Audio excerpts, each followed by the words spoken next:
una vez más aquí en el streaming de Jornada, ¿sí? Para contarles todo lo que viene sucediendo en la Feria del Libro, ¿sí? En Comodoro Rivadavia, las novedades, lo que va a quedar, que también vos vas a poder seguir disfrutando, porque la feria son unos días, pero la cantidad de actividades culturales, los libros, las producciones, las fotografías, las obras de arte, vos las podés seguir disfrutando. Muchas de ellas van a ser gratuitas y creadas por nuestros científicos.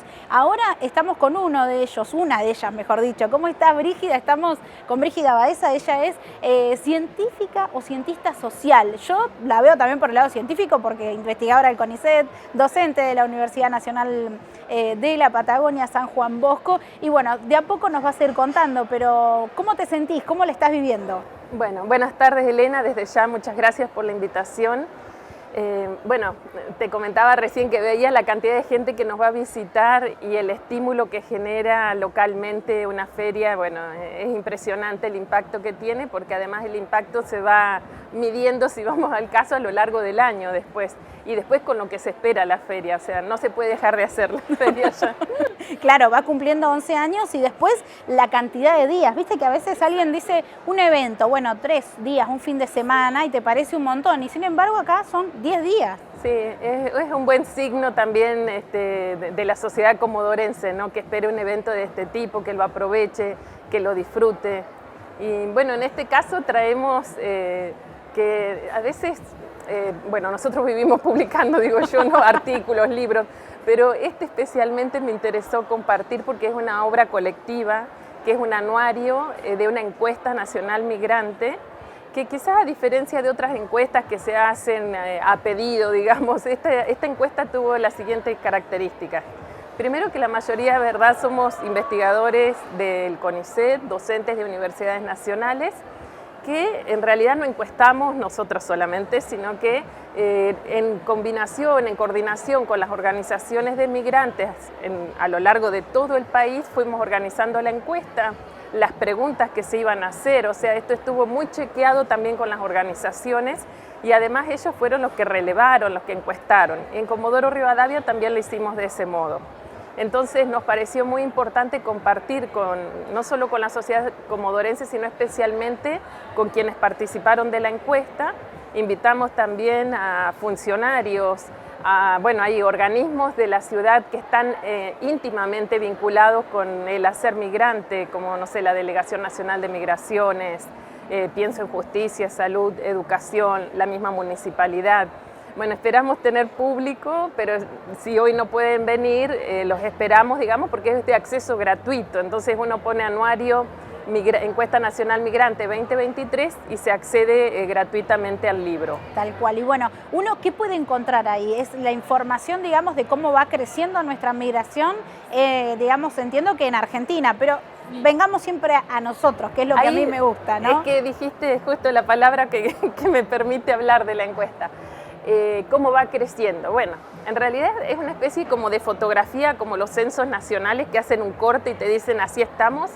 Bueno, la encuesta nos dice mucho, porque nos está hablando acerca de un envejecimiento progresivo de la migración en Argentina, de la población migratoria en Argentina. No solo pensando en la inmigración europea, que hace muchas décadas ya que se está envejeciendo, sino de la migración limítrofe. Eso significa que no está viniendo mucha gente al país en este momento. Es un imaginario. Que viene mucho totalmente. Bueno, nosotros vamos a presentar el libro a través de los mitos. Y bueno, ni siquiera íbamos a hablar de ese mito, pero vamos a arrancar entonces con el mito de que pensamos de que viene mucha gente. Y en realidad se está deteniendo. Y Comodoro Rivadavia, ahí más que la encuesta, el Censo Nacional de Población del 2022 nos indica un descenso, yo diría abrumador, de la población migrante en Comodoro Rivadavia. Bueno, ¿con qué tiene que ver eso? Tiene que ver con que en principio hay grupos que son más visibles que otros, entonces pensamos que hay más. Eso en particular con el colectivo de migrantes que provienen de Bolivia, de Perú, se da esa situación. Otra situación tiene que ver con que pensamos que son migrantes los hijos de migrantes. Entonces, el rasgo. Sí, y también bueno, ahí hay toda una lectura, digamos, que se hace en la interacción cotidiana de con quién estamos interactuando y cómo lo leemos a ese otro, ¿no? Entonces, ese es el primer mito a derribar. Vamos a trabajar con otro mito de que las escuelas están llenas de migrantes, que la universidad está llena de migrantes, que el hospital, bueno, sí, justamente vamos a profundizar la idea de que todos los hospitales y centros de salud están llenos de migrantes. Por suerte, digo, esta provincia fue una de las primeras, o creo que la única, que se hizo eco de justamente no alimentar ese mito, porque el ministro de Salud dijo apenas empezó el debate, dijo, acá la provincia de Chubut tiene muy bajo porcentaje de migrantes, entonces acá no vamos a poner ni vamos a instalar el debate. Y eso frenó todo lo que se fue dando en otras provincias donde se aranceló justamente la atención a los extranjeros. Pensemos en Santa Cruz, Salta, Corrientes, bueno, ya hay Río Negro, hay varias provincias de Argentina que arancelaron todo lo que es la atención sanitaria a los migrantes. Esa no es la única particularidad de Chubut. Pensando en Comodoro también, digamos como que vamos a trasmano de lo que se va dando a nivel nacional, porque al contrario, se avanzó muchísimo en lo que es, digamos, el Estado municipal, en convenios con lo que sería la provincia de Aysén de Chile, como para generar acuerdos de atención hospitalaria. Entonces, en vez de generar un discurso discriminatorio, xenófobo, sobre, por ejemplo, en este caso, la migración que proviene de Chile, se están buscando acuerdos que permitan también un intercambio, porque, bueno, nosotros tenemos algunas cuestiones, hay otras que nosotros no tenemos, que podemos coordinar justamente con el gobierno de Aysén. Y bueno, ese es un signo positivo de lo que podría ser, pensando en Comodoro en particular, ¿no? Y un cambio igual, porque totalmente. A lo largo del tiempo, bueno, son muchas las discusiones que podríamos plantear, ¿no? En este escenario, que a mí también me gustan en lo personal, o sea, me gustan y son interesantes a debatir, ¿no? Por lo que generan, pero por ejemplo, la discusión esto de los mapuches, si son chilenos o argentinos, después la otra discusión, esto de, bueno, si son más chilenos los que viven en la Patagonia que argentinos, y en el último tiempo cómo ha ido virando también la inmigración chilena, que ya no es tan chilena, sino que tenemos migración del norte, como decías vos, Paraguay, Bolivia, ¿no? Pero eso entonces también se va aplacando.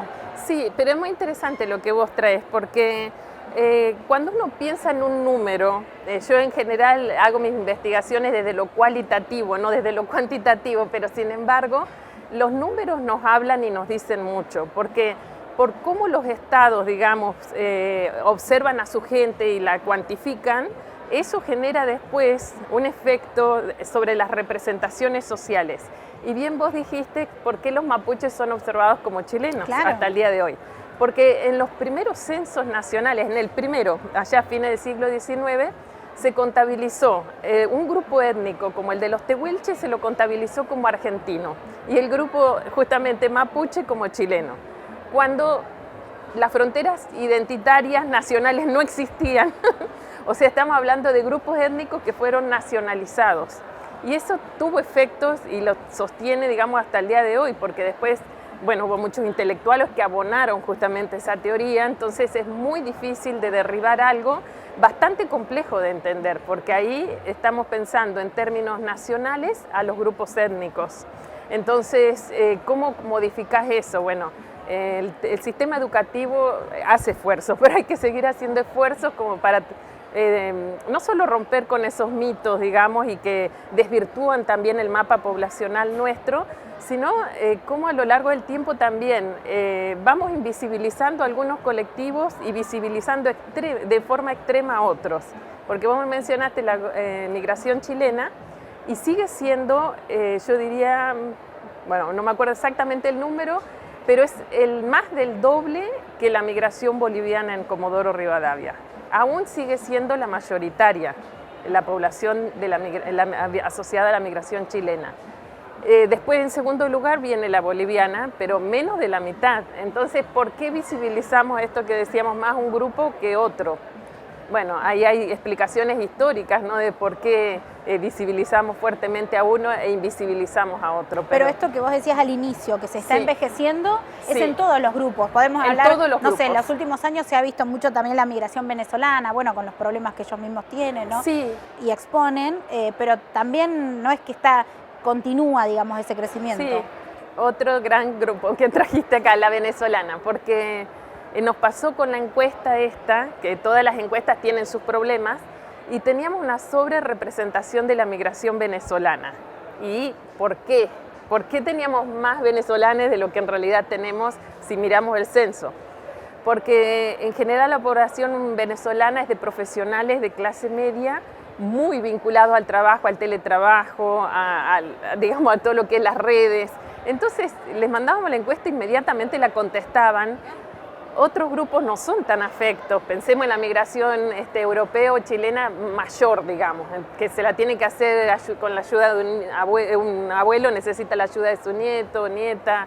Y bueno, hay otros accesos, digamos, a la comunicación en lo que es la migración proveniente de Venezuela.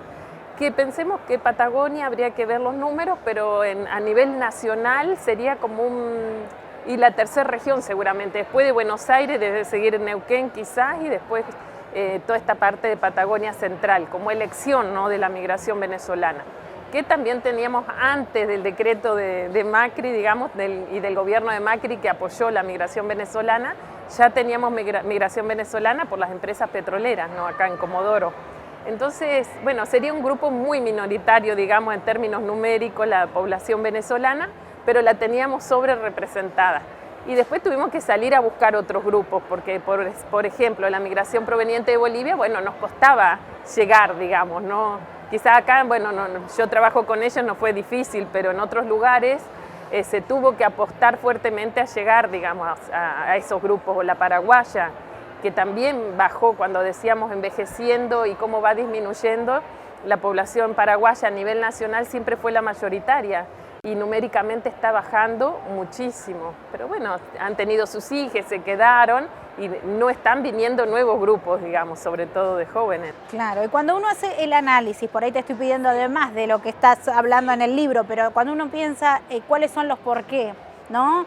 ¿Tiene relación con los contextos económicos, con la reconfiguración por ahí política de sus propios países?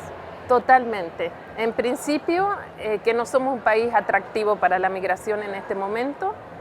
En segundo lugar, tendríamos que estar hablando ya de la emigración, sobre todo de jóvenes de clase media de Argentina, a países con los cuales se está vinculado, por ejemplo, países europeos donde hay una doble nacionalidad y se opta por emigrar. Comodoro Rivadavia no está exento porque tenemos muchísimos casos de jóvenes que se van.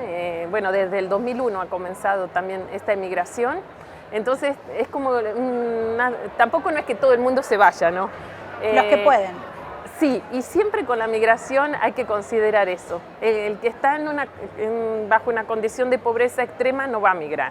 Migra el que tiene determinados recursos, que junta, digamos, algún ahorro para poder migrar. Eso ha pasado históricamente, algún contacto, alguna red, digamos, no se migra en soledad, por decirlo de algún modo.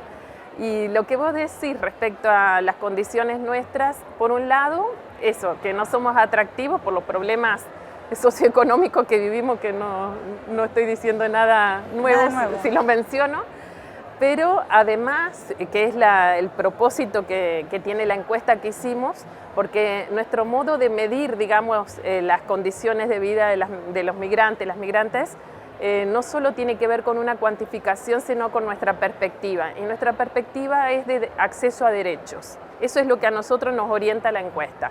O sea, si están accediendo a la salud, si están accediendo a la educación, si se sienten discriminados, dónde se sienten discriminados, están accediendo al trabajo, en qué condiciones. Y podríamos decir que en los últimos años, hicimos una en el 2020 y la del 2023 nos arrojó, y si la hiciésemos hoy sería aún más, datos bastante complejos de ver de cómo estamos retrocediendo en materia de acceso a derechos, que no estamos cumpliendo la legislación que tenemos, que cito el caso del trabajo, esto no solo con la población migrante, pero el acceso a derechos mayormente hoy en día no se está dando, digamos, a través de un salario, sino que se está dando mucho más sobre el cuentapropismo, el trabajo informal. Entonces, si vamos a analizar no solo que hoy peligramos los que tenemos trabajo, claro, sino que el que no tiene está sobreviviendo, digamos, de un modo totalmente informal. Y eso en la población migrante entre el 2020 y el 2023 aumentó muchísimo.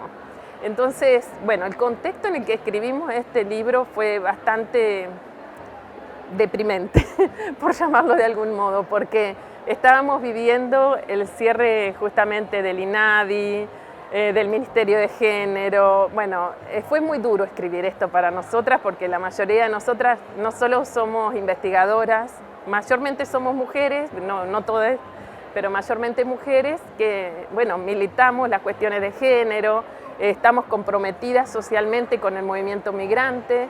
Entonces, haber escrito esto en ese contexto de retroceso nos costó mucho, pero decidimos escribir y sacarlo a la luz porque considerábamos un deber y que se refleje justamente este compromiso en un momento tan difícil para las poblaciones migrantes.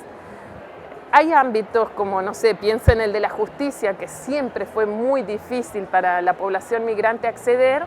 En este momento pensemos que esto se agudiza, que cada día es más difícil porque las condiciones económicas no son las mismas, porque no se terminó justamente de aplicar la ley de migraciones en su totalidad. Entonces, si bien tenemos una ley sumamente progresista, si la consideramos con respecto a otros países, no alcanzamos justamente a seguir trabajando a nivel de lo que serían las representaciones del migrante. Entonces, seguimos teniendo casos, tenemos tesis sobre, por ejemplo, este tema, que tiene que ver con el acceso a la educación. Tenemos escuelas todavía que siguen pidiendo un documento nacional de identidad para ingresar, para que un niño ingrese a una escuela. Y eso la ley migratoria lo dice claramente, no se debe pedir ninguna documentación. Hay que ver el día que se tramite el título, bueno, de qué modo se suple la ausencia de un documento, si no se llegó a tener el documento, se colabora para que llegue a tener ese documento, pero se ingresa porque es irrestricto, digamos, el ingreso. Eso lo mismo en materia sanitaria. Bueno, quedamos a mitad de camino entre lo que sería la normativa y las representaciones que nosotras siempre decimos son de la ley Videla, porque en la época de la dictadura militar, bueno, teníamos una ley migratoria totalmente restrictiva, ausencia de derechos, bueno, o sea, hasta se reservaba justamente el poder de expulsarte por cualquier motivo del país. Y bueno, y Comodoro Rivadavia no estuvo exento de todo ese proceso que todavía seguimos investigando, ¿no? Porque no conocemos plenamente cómo fue todo ese periodo en Comodoro Rivadavia, pero hay instituciones que colaboraron fuertemente aplicando esa normativa dictatorial completamente con los grupos que en aquella época se los veía como enemigos, digamos, y que se los tenía que expulsar de Comodoro. Bueno, si bien obviamente estamos en una época completamente diferente, pero cada vez que existe un imaginario respecto a algo, después cuesta mucho modificar ese imaginario. Y bueno, y por eso todavía tenemos instituciones con imágenes de la época de la dictadura militar. Claro, sí, sí, como esto que yo te decía, es raro que uno piense que sí, ya no viene gente, pero bueno, cuando uno va, esto es lo que tenemos que hacer, sí, ¿no? Sí, sí. Salir de los mitos, ir realmente al dato, a la información. Exacto. Y construir. Y Brígida, ¿cuántos se encuestaron? ¿Hay un número o es un porcentaje? ¿Cómo se hace ese número?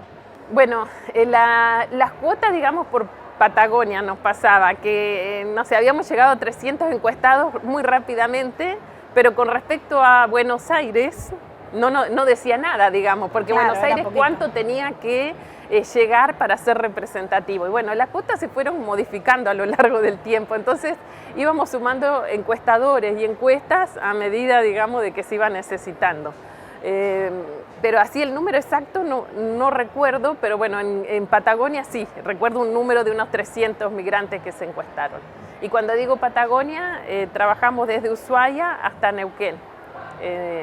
A través de, digamos, de contacto fuimos cubriendo también las ciudades, obviamente las ciudades más representativas, pero bueno, no quedaron afuera ni siquiera los pueblos, porque necesitábamos tener una imagen también de gente que viviese fuera justamente de las grandes ciudades de Patagonia, ¿no? Pensando Madre, en Comodoro, en el caso de Chubut, ¿no?